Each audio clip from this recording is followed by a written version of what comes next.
And welcome to the channel. I'm your host, Puborama, and in today's video, we are breaking into this week's update for Grand Theft Auto Online. Discounted vehicles, properties, and most specifically, businesses. I'll let you take a guess at what week's business is discounted by letting you know that Thursday is 4/20 on the calendar. Let's get straight into it.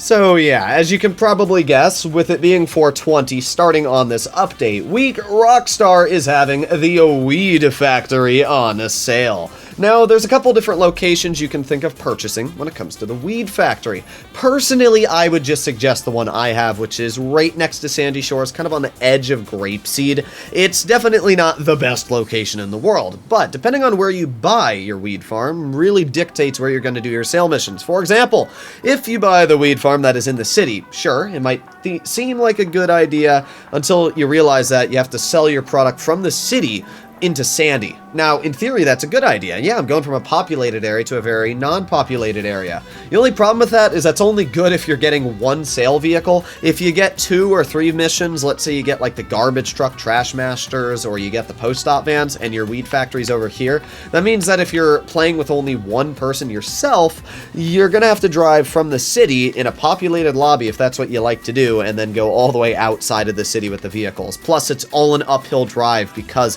of the way Vinewood Hills is designed. Rather, you can just get this weed factory here, drive straight into the city on a flat level terrain. Personally, I just think it's a really good location, especially because it's the cheapest one as it is, and judging that it's 30% off, it's not a bad buy at all. So that's what I'd say.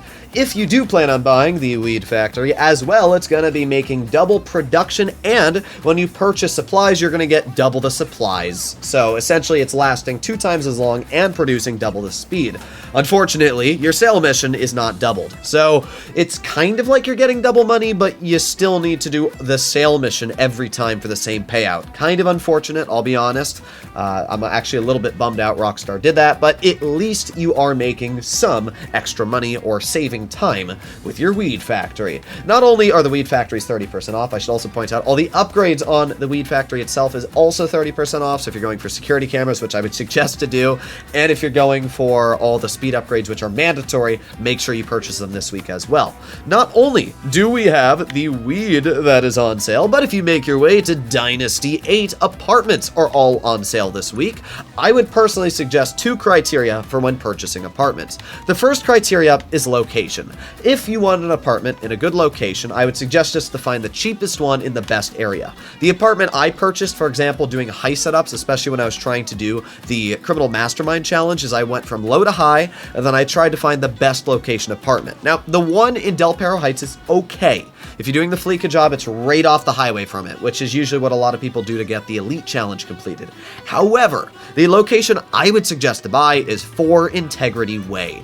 As we can see on the map that the game gives you just to take a look at apartment locations, it is directly in the center of the city. That is also the case for West Los Santos, but I like the location of Integrity Way better because it is directly off from the highway, and you can literally jump right on the highway from where you spawn. It is incredibly fast and super easy. So because of that, it's a super cheap apartment, only $235,000. I own the more expensive one, but even then, it's still really, really easy. You can buy 3 of these locations, so 30 cars in total. Not too bad. That would be my suggestion if you're trying to go for a good location. If you're trying to go one next to your Maze Bank West office building, obviously go for either Weasel Plaza. You can also go for Richard's Majestic, which has some pretty good locations and interiors, or you can finally go for Del Perro Heights, which is the one that a lot of new players purchase.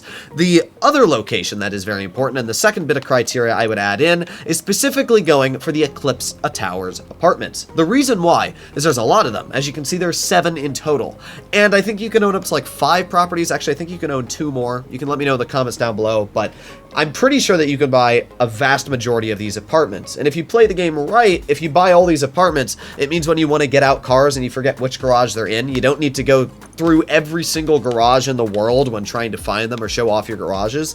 You can just simply go to one area and all of your purchased garages are here. I should also point out that while some of them are incredibly expensive, like the penthouse suite ones are over, $980,000 like this one here, they're not actually that expensive. If you look at the cheaper ones, they go from 400,000, 373, 391, 382. So actually they're not ridiculously expensive. That would be my advice when purchasing those properties. With that aside, let's also break into the 30% off vehicles this week and the freebies. Let's start off with the Dominator GTT. You can get your hands on this vehicle in the LS Car Meet by winning any races 3 days in a row. So pretty cool, but make sure it's either the Pursuit Series or the, I don't remember what the other one's called, but in the LS Car Meet, make sure you do those. It's Street Race, I think it is, and Pursuit Series. So that's how you get this vehicle. It's a pretty cool muscle car. I really like the fastback muscles, especially from like the 60s and 70s. So it's a pretty sweet vehicle. I wouldn't say it's the fastest muscle car in the world or the most amazing at anything, but it looks nice, and if that's what you're into, I definitely suggest to earn it this week. As well, we have the Ubermacht Revolter, a vehicle that I think is quite revolting to look at. I really am not a huge fan of this vehicle. There's nothing spectacular about it. It's not the fastest car in its class. It's not the best on handling. It's the worst on really upgrades. This is a fully upgraded car here.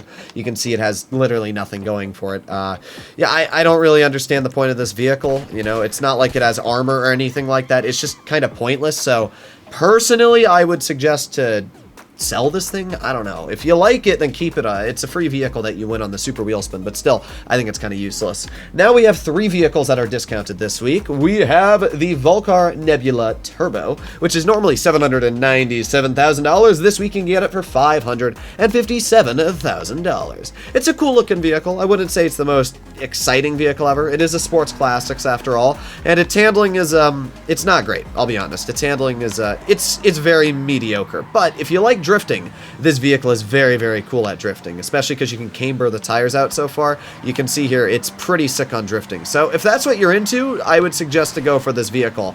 But if you're not into drifting and you could care less, then this is probably not a vehicle you want to purchase, because it's not the fastest in the sports classics class. I mean, vehicles like the Cheetah Classic, and if you're on next-gen consoles, HSW vehicles are absolutely going to crap on this vehicle. But if this is what you're into, then yeah, it's not a bad buy. Alright, next up we have the Taygon. It's actually a pretty cool supercar.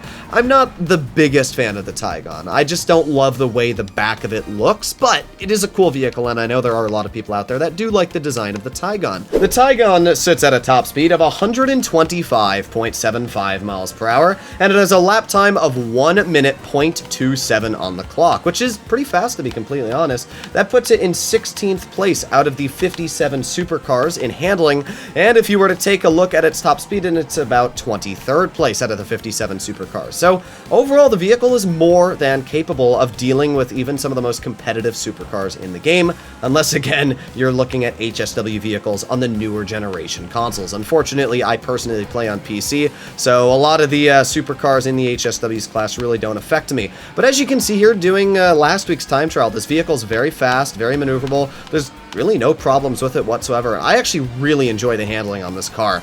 The acceleration isn't the best, but it makes up for that with just really never losing grip, as you can see. So overall, really, really fantastic vehicle.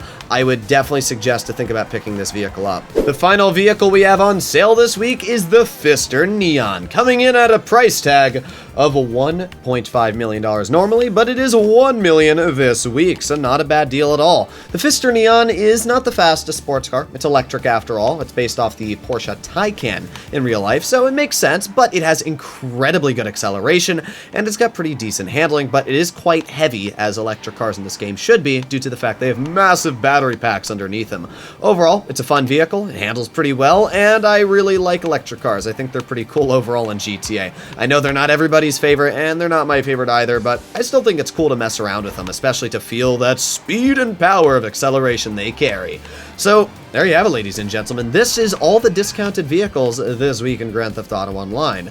As I said, vehicles that are good, well, the Tygon's not a bad price tag at all at $1.6 million to purchase from its normal $2.3. The Fister Neon's also a pretty good deal in my opinion, because it's a pretty nice sports car, especially because it has 4 seats, as you can see, and it's fast, and it looks really nice, so this is a pretty good vehicle as well to purchase, especially for only being $1 million. It is definitely worth more than $1 million in the sports category. So that's another great thing. The Volcular Nebula Turbo, the Volcar is just kind of a very mediocre vehicle. I wouldn't really suggest to buy it unless you're into that kind of car, because there's nothing standout special about it. You can get a lot better sports classics for even cheaper that'll definitely get the job done a lot better. As I said, discounted apartments. If you don't own a lot, now's your chance if you want to purchase a lot of vehicles and store them somewhere.